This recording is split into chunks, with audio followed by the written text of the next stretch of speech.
नमस्ते। आज हम रविंद्रनाथ टैगोर के एक बहुत मशहूर नाटक चांडालिका पर थोड़ी गहराई से बात करेंगे। हाँ नमस्ते।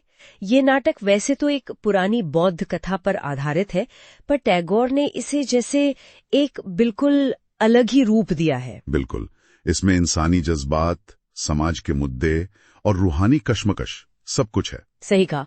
तो आज हमारा मकसद यही है कि टैगोर ने क्या बदला, कैसे एक सीधी साधी कहानी को इतना गहरा, इतना उलझा हुआ बना दिया। हाँ, और हम कोशिश करेंगे कि नाटक के जो खास हिस्से हैं, जो खास बातें हैं, उन्हें पहले साफ साफ पढ़ें और फिर आसान जुबान में समझाएं, ताकि सबको समझ आए, है ना, चाहे साहित्य ज्यादा ना भी पढ़ाओ। बिल्कुल।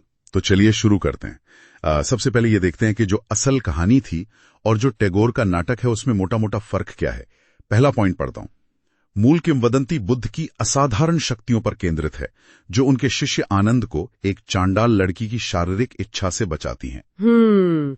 तो मतलब जो पुरानी कहानी थी उसका फोकस था बुद्ध के चमत्कार पर। हाँ, कि कैसे उन्होंने अपने शिष्य को बचाया एक ऐसी लड़की से जिसका इरादा कहानी के हिसाब से मुख्य रूप से शारीरिक था, वासना कह सकते हैं। लेकिन टैगोर ने इसे कहां से कहां पहुंचा दिया। दूसरा बिंदु देखिए, ये फर्क बताता है। इसे पढ़ता हूं। टैगोर ने इसे अत्यंत गहन आध्यात्मिक संघर्ष के मनोवैज्ञानिक ड्रामा में बदल दिया। यह किसी दुष्ट लड़की की कामातुरता की कहानी नहीं, बल्कि एक अत्यंत भावुक लड़की प्रकृति की कहानी है, जो तिरस्कृत है और भिक्षु के मानवीय व्यवहार से अपने स्त्रीत्व के संपूर्ण अधिकारों के साथ सचेत होकर जागृत होती है। हाँ, ये बहुत बहुत बड़ा बदलाव है। टैगोर कहानी को, जैसे मैंने कहा, बाहर से अंदर ले गए। अच्छा। अब ये सिर्फ कोई जादू टोना या वासना की कहानी नहीं रही, ये उस लड़की प्रकृति के मन की कहानी बन गई। वही लड़की जिसे समाज ने हमेशा नीचा दिखाया, अछूत कहा। बिल्कुल।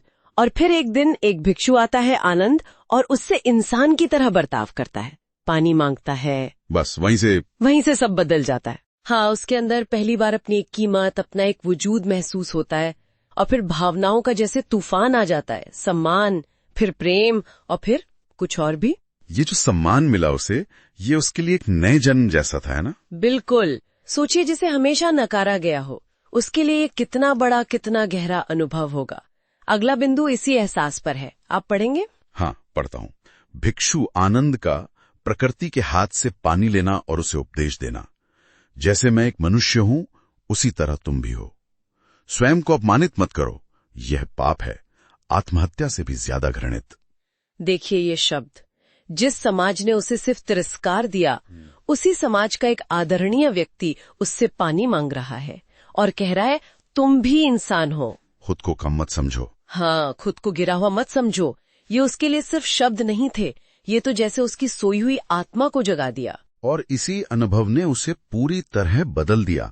तभी तो वो कहती है, जैसा अगले बिंदु में है, प्रकृति इसे अपना नया जन्म कहती है। उसे पहली बार महसूस होता है कि उसकी सेवा का भी मूल्य है, और वो भी दे सकती है। जी, पहली बार उसे लगा कि हाँ, मेरा भी कोई वजूद है, मेरी भी कोई कीमत है, जन्म या जाति से हटकर एक इंसान के तौर पर। बिल्कुल, कि वो भी कुछ दे सकती है, किसी के काम आ सकती है। ये आत्मसम्मान का क्या कहते हैं, वो पहला अंकुर था जो आनंद के व्यवहार से फूटा। लेकिन यहीं से कहानी एक दुखद मोड़ लेती है, अफसोस। हाँ, यहीं से बात उलझ जाती है। ये जो नया एहसास जागा था, आत्मसम्मान का, प्रेम का, ये एक खतरनाक रास्ते पर चल पड़ता है।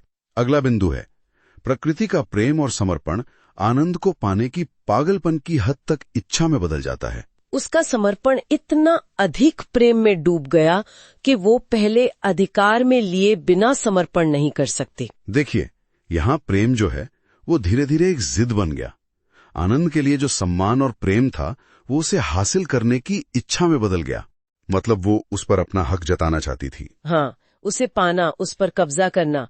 प्रेम यहाँ अधिकार की भावना में बदल रहा था। ये शायद उसके नए जागे हुए स्व, उसके अहम का अंधेरा पहलू था। और इस जिद में वो फिर एक गलत कदम उठा लेती है। बिंदु कहता है, वह मां पर जादू करने का दबाव डालती है। जादू आनंद को कष्ट और शर्म के साथ खींच लाता है। बिल्कुल, वो अपनी मां पर जोर डालती है कि जादू करो, आनंद को मेरे पास खींचो। और ये जादू, ये प्रतीक है एक तरह से। हाँ, ये अपनी इच्छा को जबरदस्ती दूसरे पर थोपने का प्रतीक है।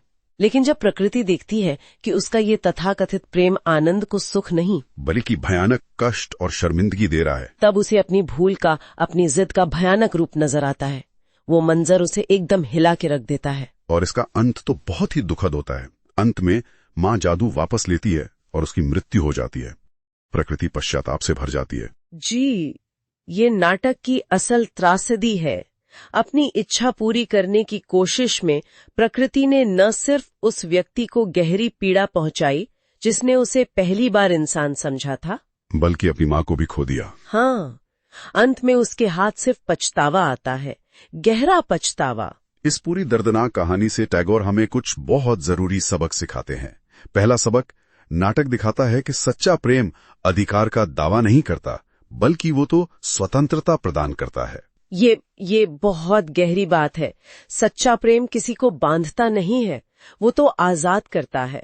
प्रकृति को ये समझने में बहुत बड़ी कीमत चुकानी पड़ी। हाँ, वो जिसे प्रेम समझ रही थी वो प्रेम नहीं था, वो असल में कब्जा करने की, अधिकार जताने की इच्छा थी। और दूसरा अहम सबक जो शायद उतना ही जरूरी है, आत्मचेतना अच्छी है, पर जब ये अहम और गर्व में बदल जाती है और दूसरों के अधिकारों का हनन करती है तो विनाशकारी हो सकती है।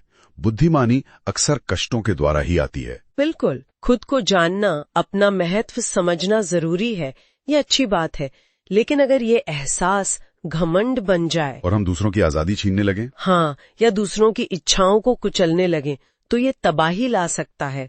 प्रकृति का सफर यही दिखाता है, और ये भी कि समझदारी अक्सर दुख और नुकसान उठाने के बाद ही आती है। सही बात है।